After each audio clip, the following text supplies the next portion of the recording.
Baruch atah Adonai Eloheinu melech haolam asher kiddushanu b'mitzvot v'tzivanu l'suk b'divrei Torah. Baruch Adonai Eloheinu et divrei Toratcha b'finu fi Beit Yisrael v'niyeh anachnu v'tze'etzenu v'tze'etzei Amcha Beit Yisrael k'ulanu yodei shemecha v'lomdei Toratecha lishma Baruch atah Adonai lomei Torah l'mo Yisrael. Baruch atah Adonai Eloheinu melech haolam asher b'achavanu mikol hamim v'natan lanu Torato. Baruch atah Adonai noten Torah. I want to welcome everybody to the shir. This today's shir is dedicated to the refuah, the health of Margaret Kaplan's sister, Ruth Bat Melka, because she's in RCU at the moment. She went into a coma and it wasn't induced. So she had coronavirus a week or two ago, but it seems to have taken a track for the worst. So the learning has to be serious. So before we get started, I just wanted to go through one or two things quickly. The first issue is with regards to, Michael asked a question yesterday, okay? And he was asking with regards to an eye for an eye, a tooth for a tooth, why isn't it literal from what I understood? You know what I'm saying? Because it does do that as a laugh for a laugh. Why in that case is it not literal? So it's something I wanted to address. I did do the research for you guys. And I wanted to do two things. Play for you an audio that Schottenstein has sent with regards to the actual reason itself. What I'm going to do is I'm going to put that audio on the Bava Kamma WhatsApp group. Are you with me? Rather than wasting 2 minutes now Yes. with it. But all I wanted to let you know in a nutshell is that by virtue of rights, Arthur did mention this yesterday, which I liked very much, is that a person, if they take out somebody's eye, it's not a joke. They should actually pay with the loss of their eye. I mean, even if it's not intentional, if somebody is busy WhatsApping on their phone and they write somebody off and kill somebody in a car accident, it doesn't matter that they weren't evilly intending to plot it. A person's lost their life. And the same with a kofar payment with a muad ox. It's exactly that law, that a person that has a muad ox that's in the Bichel Gora knows this animal is dangerous, and a person lost their life. At the hands of Shemaim, that person is held responsible. The kofar payment is a leniency, which almost, I think, could financially cripple somebody, but it's better than paying with your life at the hands of heaven. So this is not a joke. And Michael brought up a very, very good point in terms of the question that I didn't know the answer to in terms of why it would have to be stated almost in a literal manner. And it's to give us an appreciation of the fact that it was that serious. But, as I said, that non-Jewish nations were misrepresented. And there are some articles of misrepresentation. This is not going off the topic. This is essential to what we're doing. So there's a law called lex talionis. Okay, it's a Latin term. Okay, and that's actually. Do you know what a talon is? A talon is a claw. It's called the law of the claw. I'm not joking. That's what it's called in Latin. So what it is, it's a law of retaliation, meaning that a person is punished in a similar degree to the punishment they caused the injured party. It was only in softer interpretations, particularly Talmudic, where they're very compassionate about one another, to be able to almost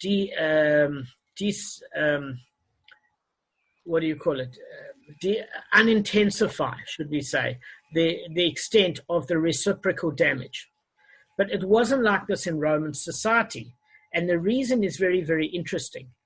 The reason why there was that law of the claw, which is the law of retaliation, is people tended to take their own hand and punish worse than an eye for an eye. So what happened is the family would take vengeance. Say somebody was a breadwinner of a family and their eye was taken out by the neighbor, okay? That family would feel revengeful and they would actually kill the person. So the Latin law actually came in to stop a higher level of excessive punishment. Do you know that? So that's quite fascinating.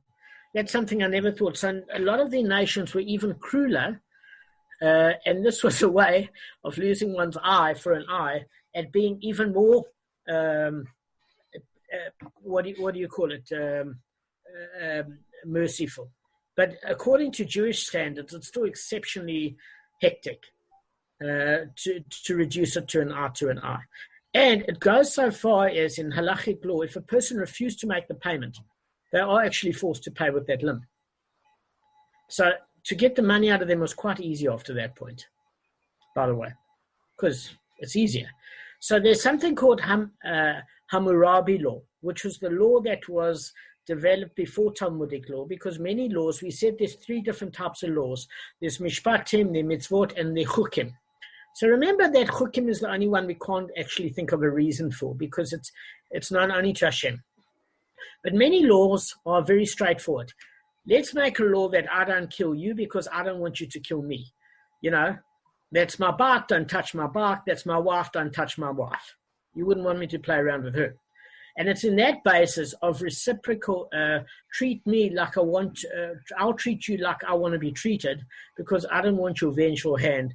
That was the antecedent of how law actually grew. Okay, so this is something that you've got to bear in mind.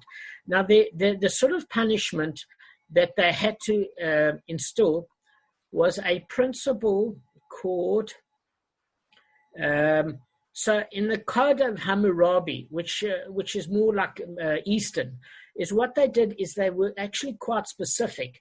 It read 1 eye for 1 eye, because you could think that if you took an eye for an eye, even the plural was taken literally, that you could be extreme in how many organs you injured. Does that make sense? So it was even more tempered because people tended to be a little bit wild. Now there is a concept called lèse-majesté, and that's was developed in France, but it's been thousands of years old. And we even learn this in Judaism, that crimes against God or crimes against a monarch are punished more severely. So what they did in Saxon law is if you said something bad about the king, they would what you called quarter you. They'd stretch you out and gut you while you were still alive. So it was a more extreme form of punishment. And those were also curtailed to a certain extent. But even Jewish law has certain laws that of treason, that if you say things against the king in his capacity as king, you could actually lose your life. Remember with the case of David and Jonathan, where David turned around to the people that wanted to kill Jonathan and said, do not harm a hair on his head, because he has not sinned on this day. Because they wanted to kill him for saying something bad about David and Melech, because this was the rule with regards to the king. Okay. Now, one thing with Roman law that you've got to bear in mind is that eventually they substituted monetary compensation, because the Roman law was based on Talmudic law of what somebody was worth as a slave. Do you remember we said some of the monetary payments in terms of convalescing, etc., was or some injuries were based on what that person was worth in the market as a slave, as a sofer, if you hired him, or as an employee, and not as a business owner. So that Roman law is coming to put a fixed amount on certain penalties for various injuries. So that's from Talmudic law. And then the Anglo-Saxon legal code was verchilt. So that was direct retribution, but again, it had a fixed financial value based on the person's social positioning. So that was a little bit more unfair, because at least with Talmudic law, which is completely fair, it's based more on employee law, even though they were saying, like under British common law, it resembles a lot Talmudic law in the sense that it was employee law. It wasn't a slave as in we think of roots and African Americans, etc. So the amount of restitution you could get was better. I hope this has answered your question somewhat. Yeah, it's actually, it tends to be more literal than I thought. Yeah. Yeah. It's fair in non-Jewish societies for sure, but even they could see the common sense of making in certain cases financial payment. But what was interesting is it claimed to actually curtail a more exaggerated form of retribution from the relatives by saying an eye for an eye. So that's interesting. That gives you a sense of how brutal society was then. So I thought we're not going off on a tangent, because this is an essential question. Mark, I'd like to thank you for all that time of the research. I've learned. Thank you very much. Pleasure. So I've learned a lot. I'm just gonna share the Avos chart a second with the screenshot, so that you can. But it was a good question, and Arthur had also a very good insight into it. So Arthur, thank you very much. Can I just add a quick comment? Yeah, sure. I don't want to get into trouble with Hashem though. Just watch me. From what I've picked up, learning Gemara and all of that, and just from my experience of being Krum for the last sort of 5 years, is that Hashem basically, when he doesn't show Rachamim, does do an eye for an eye, literally. Sure. Yeah, sure, because you could say... He punishes nations and all of that, an eye for an eye. You mess with the Jews... Mida keneged mida. Yes, absolutely. Correct. Yeah. Let's go on. That's a good point. It's actually a very good point. Okay. I just want to share my screen a sec. But Gavin, it's a good point. Well done, but all right. So I want you to see that there are two different comparisons here. There are 24 different what do you call it? Not punishments, payments. Sorry, I'm on the mind of punishments here. There are 24 different payments. There are 13 extra ones from, there are 13 extra ones from Rav Oshaya. Remember, he took the 5 from the Mishnah and the 5 from the Mishnah, the 4 from the Mishnah being ox, pit, mave, and fire. Those are the 4 from the Mishnah. He took another 4 in terms of unpaid custodian, borrower, paid custodian, and renter.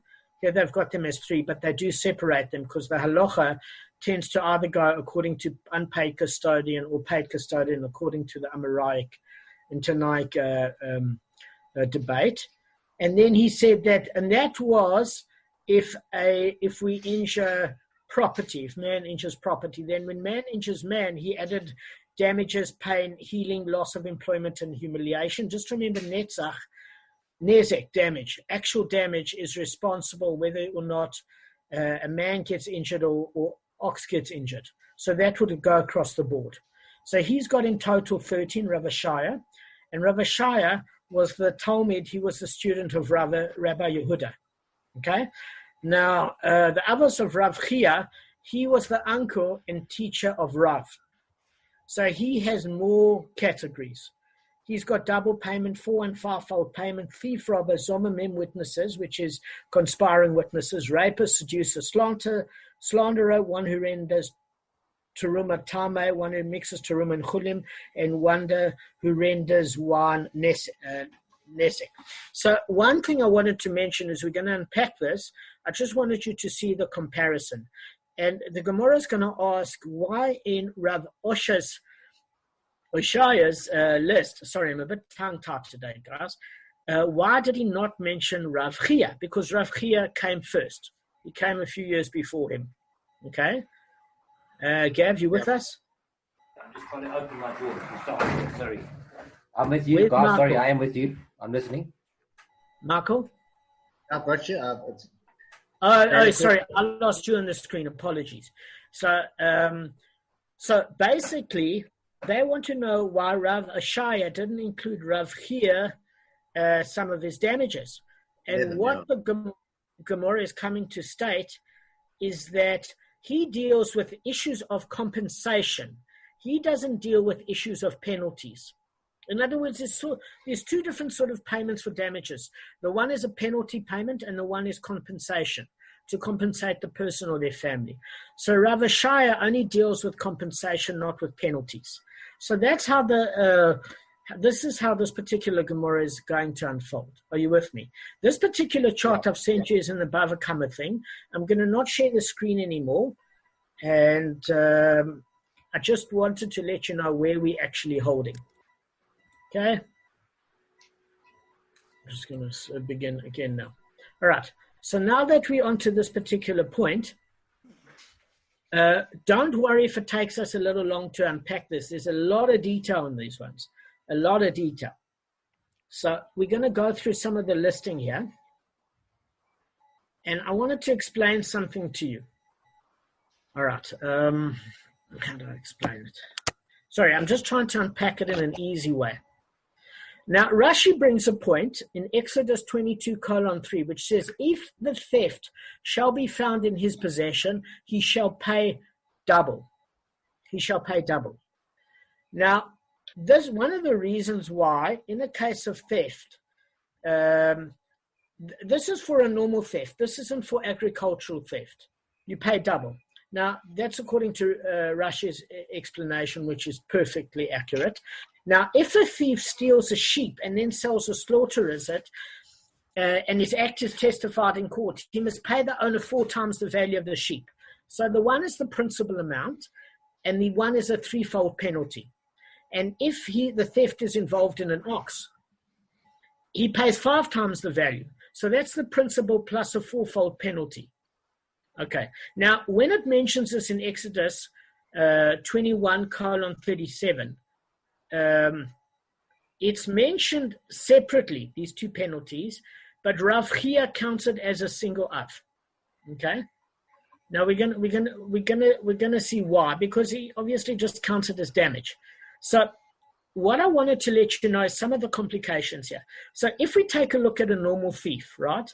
With a normal thief, if you're paying back double, if you stole 200 Rand from me and I have to give you, and you have to give me back 400 Rand, the 200 Rand is compensation and the other 200 Rand, guys, is what? Penalty. Correct. So that's exactly right why Rav Oshaya doesn't include it. Because he says you actually have to pay the 400. And if part of it is a penalty, I'm only discussing compensation. I'm not going to include it. And then there is a discussion, the Gemara is saying, why don't you just take the compensation aspect? He says, I'm not doing it because the point of it is the person doesn't only pay compensation. They pay the penalty as well. So therefore the av is the penalty. And within the av of the penalty, part of it goes to compensation. But the majority you're paying, particularly for the agricultural theft of an ox or a sheep, that's 4 or 5 times payment. The actual initial sum plus 3 times the penalty for the initial for a sheep, and 4 times for the ox penalty plus 1 time the initial compensation. So in many cases, it's not just where the compensation is half and the penalty is half. The penalty exceeds. But even in a case where it's the same, the penalty and the compensation, the fact that you're paying for a penalty means he doesn't include it because that's the bottom line. You have to pay for it.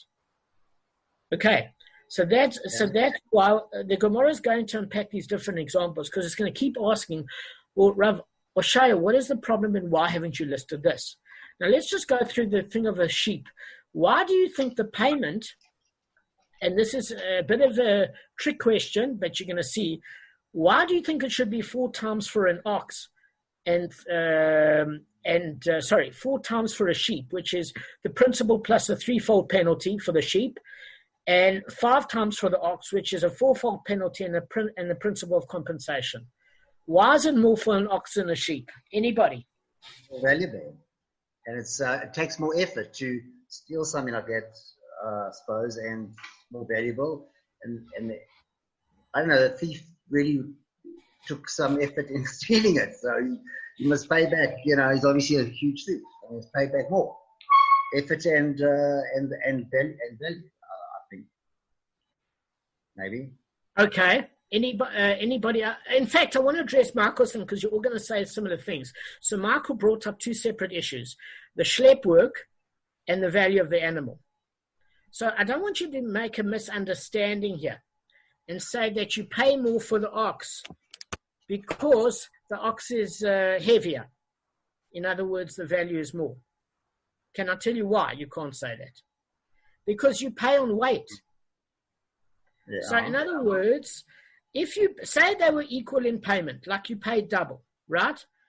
Mm-hmm. If the sheep was worth 75 kilograms, you would then pay what that value is of the sheep per 75 kilograms. And if the ox is 300, you pay for the 3. So you're paying more anyway.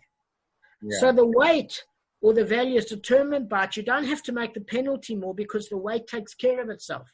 For a more heavier theft, or according to the breed of animal that it is, you pay more. Some animals are worth more because of weight. Some are worth more because of the breed that they are. So that's taken care of. So you don't have to add a penalty based on that, because the weight and breed of the animal will take care of that in and of itself.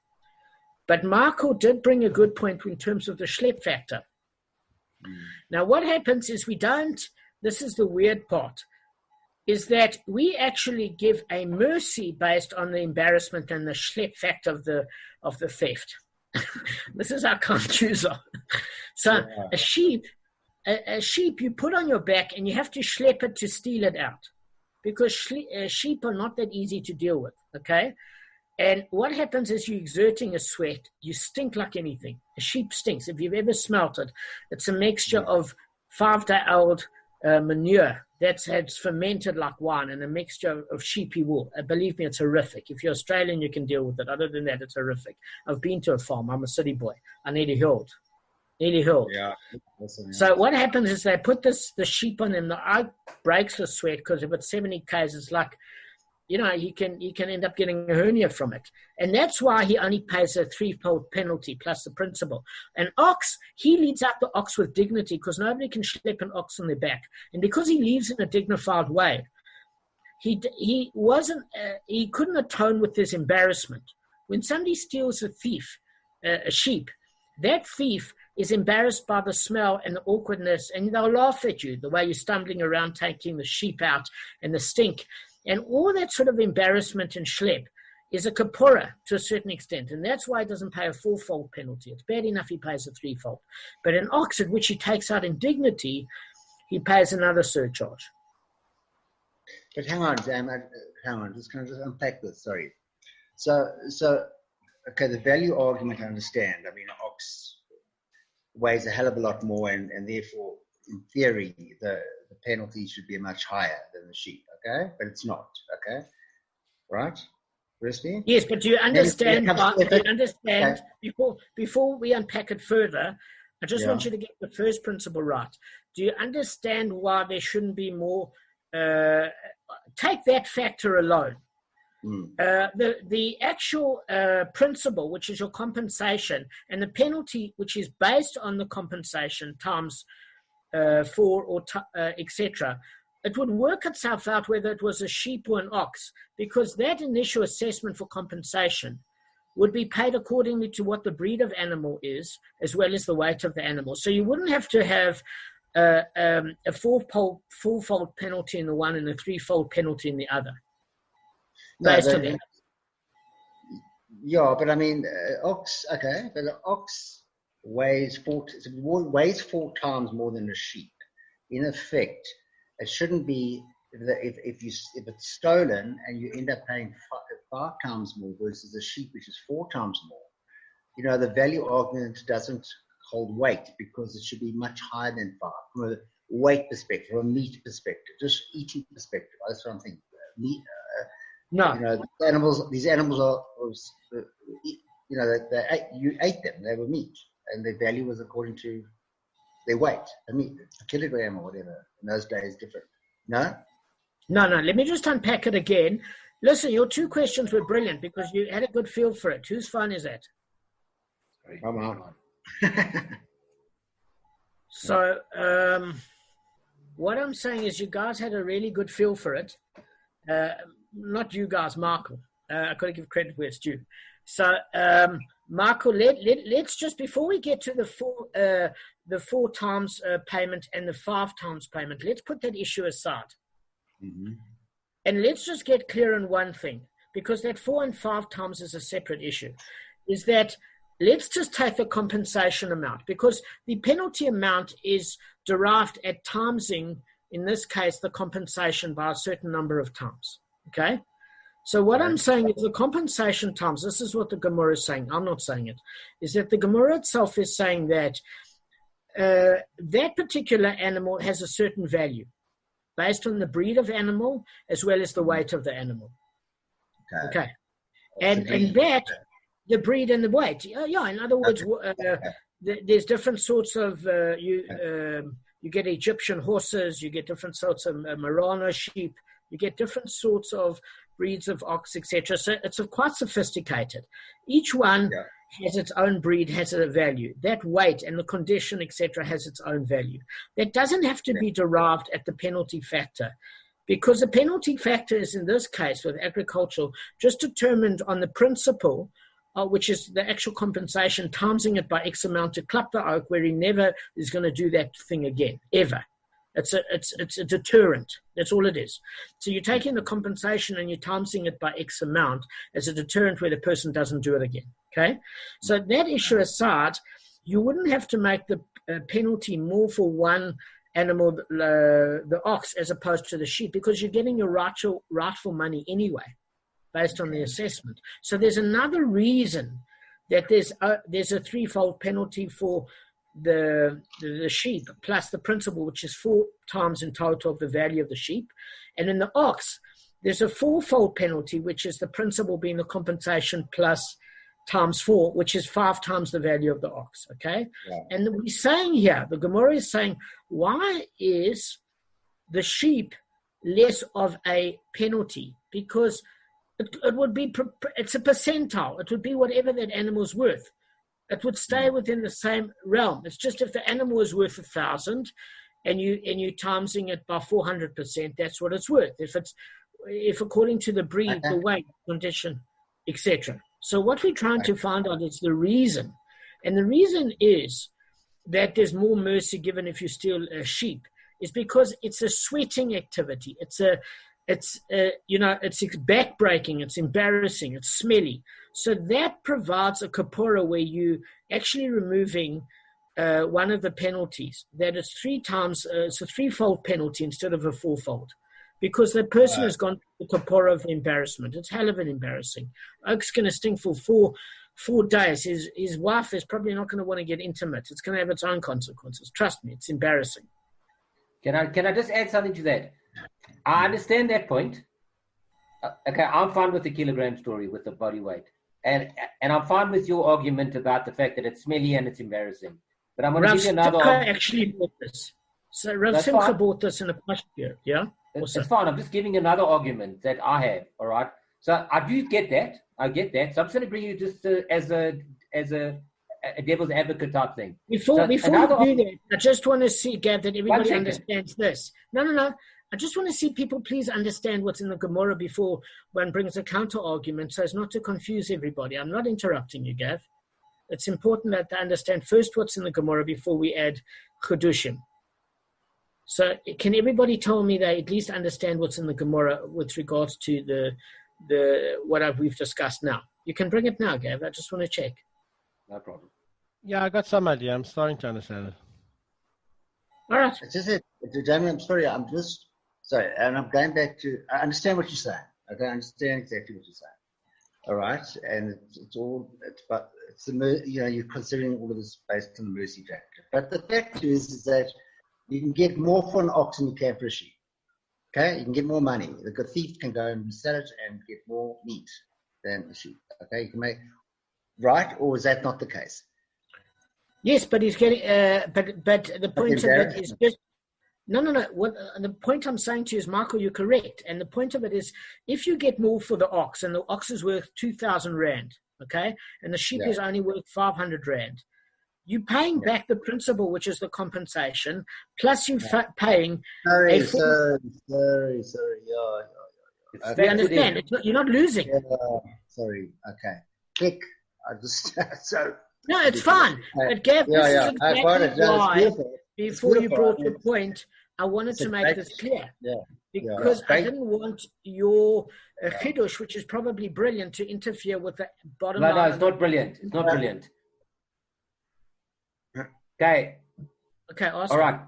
Let me ask it. Okay. So the kilo thing I get 100%. Obviously, if it's heavier and you pay 5 times, you're paying 5 times the amount of meat value, so it's fine.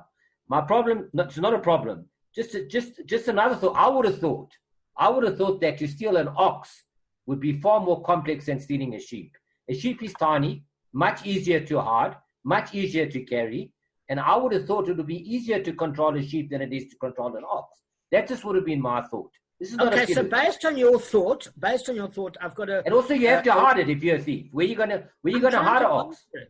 I'm trying. Sorry, that's it. Just I wasn't sure if I mentioned that properly. Sorry. I think it's a brilliant point, and I think the truth of it is, if the reason also you pay a higher penalty is you're less likely to be caught with an ox. Because if I see somebody walking with an ox normally, okay, people never used to walk with sheep. The sheep shearers would actually physically lift them. Natural. It looks natural. It doesn't look like a theft, and you can get away with it. And they wanted to really give you a deterrent factor and clap the crap out of you. No, good point. Thanks. That's on. So I think based on what you're saying, it would make sense.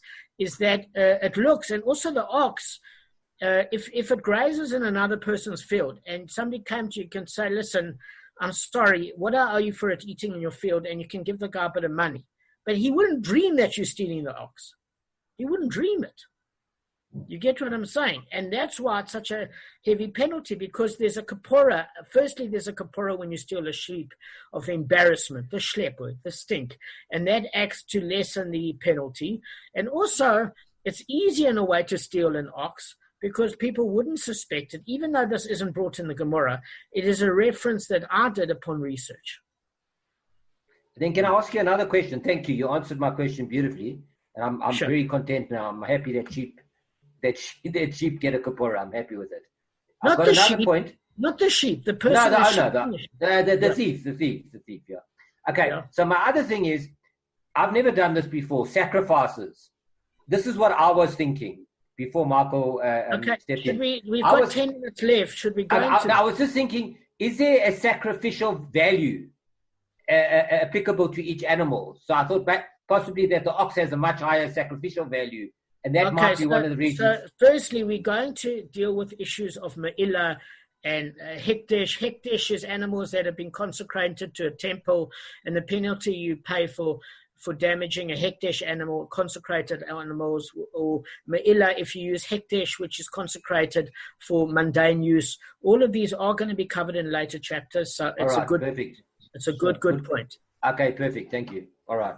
Perfect point. Okay, so Arthur, how long do we have left? 6.5 minutes.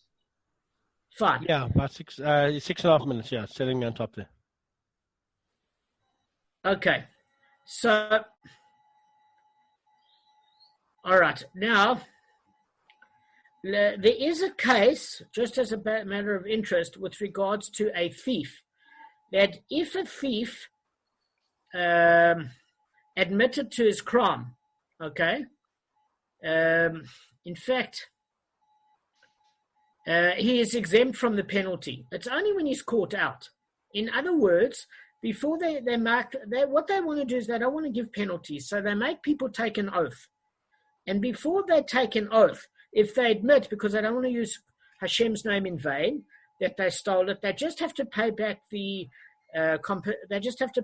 article. If they've slaughtered it, they have to pay back the compensation. It's only if they've made an oath and they're convicted by witnesses do they have to pay the penalties. Because if somebody's got enough Yirat Hashem to at that point come clean, they have to pay it back. Either the animal's still alive or it's killed, whether it's an ox or a sheep, etc. But they don't have to pay penalties. Does that make sense, guys? Yeah. I'm just trying to relate this a little bit to Sanhedrin. With Sanhedrin, because of the fact that you have to have two witnesses and all of that, it's so complex that there were hardly any cases.